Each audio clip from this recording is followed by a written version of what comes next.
an einem Ort wie in Ernährung, wo es die meisten Meinungen gibt, ist es am allerbesten, wenn man auf sich selber hört, auf seinen eigenen Körper. Und ich glaube, da sieht man relativ schnell, wenn man Nahrung zu sich nimmt und sich nachher nicht gut fühlt, weil im Darm unten sitzt auch unsere Psyche. Und wenn man die ganze Zeit, ich sage jetzt mal, quasi Scheiß oben reinlassen und gleichzeitig noch die ganze Zeit auch schlecht denken, dabei müssen wir uns nicht wundern, dass auch irgendwie schlechte Resultate dabei rauskommen. Wobei, wenn wir einmal hochwertige Nahrung zu uns nehmen und hochwertige Gedanken denken und dann mal schauen, wie wir uns fühlen, eben plötzlich nicht mehr den ganzen Tag müde ist. So wie ich es jetzt auch, erlebe. Ich bin nicht müder, weil ich mir jetzt da eine Mahlzeit weglasse am Tag und ich bin auch nicht müder, weil ich jetzt kein Koffein mehr trinke. Ich bin einfach nicht mehr so gesteuert vom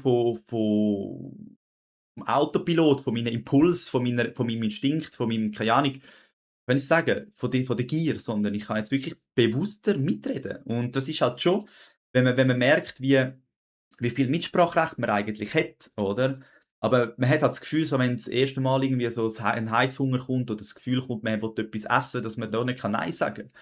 Aber ja, habe mal 3 Tage nicht gefastet und mache es jetzt auch jede Woche, für fast 40 Stunden. Ja, es ist nicht viel, aber gleich, oder? Es geht. Und da hole ich mir einfach auch meine Kontrolle wieder zurück. Ich sage meinem Geist ganz klar, du oder meinem Verstand: „Du, schau, wir sterben nicht, weil wir jetzt einfach einmal das nicht machen, sondern ich versuche mehr meine Kontrolle zurückzunehmen, dass ich auch einmal eben, wie der Charles Haanel sagt, in diesen 21 Tagen, wo er sagt: „Hock mal an, bist mal 15 Minuten still und erst dann machen wir die Arbeit weiter“, oder? Wo es auch wirklich darum geht, dass du dich bewusst kannst 15 Minuten oder länger auf dein Ziel fokussieren, dass das einbrennt, wie wenn du eine Lupe würdest haben, dass du eigentlich die Realität in dieser kurzen Zeit, wo kein Mensch oder wo wenige Menschen können, kannst eigentlich so einbrennen, dass du das in deiner Realität wirst widerfahren, weil Geist also die Welt ist eigentlich Geist und unser Geist erschafft die Materie. Jeder Gedanke, den ein Mensch gedacht hat, ob es jetzt ein Flugzeug ist oder nicht, haben wir in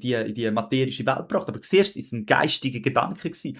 Auch wenn wir jetzt sagen, es ist jetzt auf der physischen Ebene ein Gegenstand, aber siehst, ist es im Geist entstanden und so entsteht alles. Und wenn man dann halt den ganzen Tag nur schlecht denkt und sich auch schlecht ernährt, was wahrscheinlich auch ein Teufelskreis ist, weil wenn wir würden sich besser ernähren, würden wir vielleicht auch hochwertige Gedanken bekommen. Aber durch die schlechte Ernährung haben wir vielleicht auch niederschwingendere Gedanken und so fühlt man sich dann halt einfach die ganze Zeit schlecht und fühlt sich nicht wohl und fühlt sich depressiv und was weiß ich alles.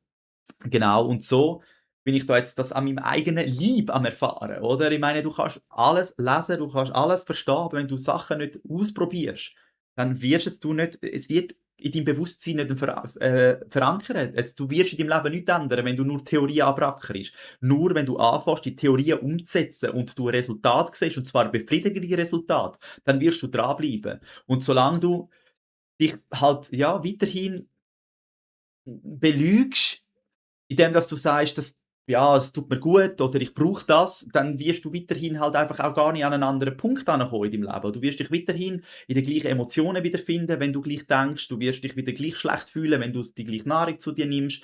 Du wirst dich wieder gleich schlecht fühlen, wenn du mit den gleichen Kollegen abhängst, wo auch nur schlecht über dich reden.